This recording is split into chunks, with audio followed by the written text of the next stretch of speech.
Welcome back to our channel. ఈరోజైతే నేను చింతపండుతోటి టమాటాతోటి చారు చేస్తున్నా. రెండో కొద్ది ఎగరేసి అది ఎలా రెడీ చేసుకోవాలో చూద్దాం. ఫస్ట్ ఒక 4 టమాటాలు తీసుకొని మెత్తగా ఉడికించేసిన టమాటాలన్నీ ఇట్లాగా ఉడికించి మెత్తగా ఇట్లా విసికి రసం తీసుకుందాం. ఇళ్ళకెళ్ళి కొంచెం చింతపండు నానబెట్టేసిన. ఇప్పుడు ఇది ఎలా రెడీ చేసుకోవాలో చూద్దాం. ఫస్ట్ దీన్ని విసుకాలి ఇట్లా మెత్తగా, కొన్ని చల్లటి వాటర్ వేసేసుకొని ఫస్ట్ అయితే ఇది ఇట్లా మెత్తగా వేసుకుందాం. పిసికితే ఇళ్ళకెళ్ళి అంతా గుజ్జు వస్తుంది. తీసుకుందాం ఇళ్ళకెళ్ళి. ఇట్లా మెత్త వేసుకోవాలి మంచిగా. టమాటాలు కొంచెం మెత్తగా ఉడకనిస్తే బాగా వస్తుంది, గుజ్జు మంచిగా వస్తుంది. ఇళ్ళకెళ్ళి అంతా రసం అంతా వచ్చేస్తుంది. ముక్కలు మెత్తగా పెట్టేస్తారు అలా. ఇట్లా చేసుకుంటే బాగుంటుంది అన్నట్టు రసం. మంచిగా రసం అంతా వచ్చేస్తుంది. చింతపండుది టమాటాదంతా టేస్ట్ గిట్ట చాలా బాగుంటుంది. చాలా ఇది సింపుల్ ప్రాసెస్. ఇది చింతపండు టమాటా ఇట్లా మెత్తగా విసికి రసం తీసుకున్నాం. ఇలా అంతా మొత్తం ఇట్లా రసం తీసుకుంటే ఈ పొట్టంతా వచ్చేస్తుంది. ఇదంతా పక్కన పెట్టేసుకుందాం తీసి. ఇది ఇట్లా వేస్తే పిల్లలు తినరు, అన్నీ పడేస్తారు తీసి. ఇప్పుడు ఆయిల్ వేసేసుకుందాం. రసం తీసి పక్కకు పెట్టేసిన. ఆయిల్ సరిపోయినంత వేసుకోవాలి మనకు. ఇలా కొంచెం వేడైనాక ఆయిల్ కొంచెం వేడైనాక పోపు గింజలు వేసుకుందాం. ఇలా 2 స్పూన్లు వేసేస్తున్నాం. ఒకటి ఉల్లిగడ్డ, ఒక ఉల్లిగడ్డ మీడియం సైజు, 4 పచ్చిమిర్చి కట్ చేసి పెట్టేసిన. అవి కూడా వేసేసుకున్నాం. ఆయిల్ వేడైంది. 2 ఎండుమిర్చి గిట్ట వేసేసుకున్నాను. వేసి మంచిగా కొంచెం బ్రౌన్ కలర్ వచ్చే వరకు వేసుకోవాలి. పచ్చిగా ఉంటుంది లేకపోతే. వేగిపోయినాయి, మంచిగా బ్రౌన్ కలర్ వచ్చేసినాయి.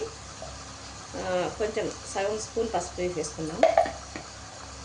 కొంచెం అల్లం పేస్టు ఈ 2 వేసుకొని మంచిగా కలిపేసుకోవాలి. అల్లం పేస్ట్ పచ్చివాసన పోయేదాకా ఇట్లా కలుపుకోవాలి.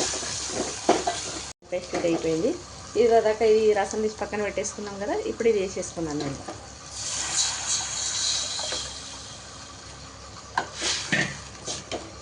వేసి ఇప్పుడంతా మంచిగా కలిపేసుకోవాలి.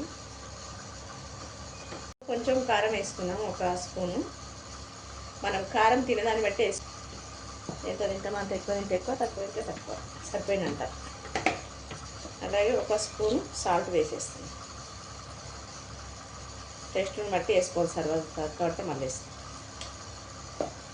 ఇదంతా ఇట్లా మంచిగా కలిపేసుకొని కొంచెం మూత పెట్టేసి ఒక 2 నిమిషాలు దీన్ని మంచిగా మరగనివ్వాలి. మరగనిచ్చినాక మంచిగా మరుగుతుంది చారు. ఇప్పుడు 2 కరివేపాకు రెబ్బలు వేసేద్దాం. ఇందని మసిలేటప్పుడు కొంచెం మసాలా, ధనియాలు, జీలకర్ర, మెంతులు ఫస్ట్ నేను మిక్సీ పట్టి పెట్టేసుకున్న మసాలాలన్నీ. ఇంట్లో మసాలాలు చేసుకున్నాం కదా, అది వేసేసుకుంటున్నాను నేను.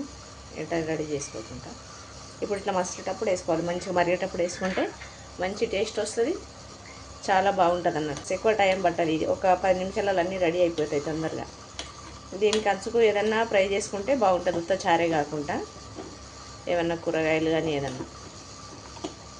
ఏదో చాలా బాగా వచ్చింది. స్మెల్కి అయితే ఇప్పుడే తినాలనిపిస్తుంది, అట్లా వస్తుంది.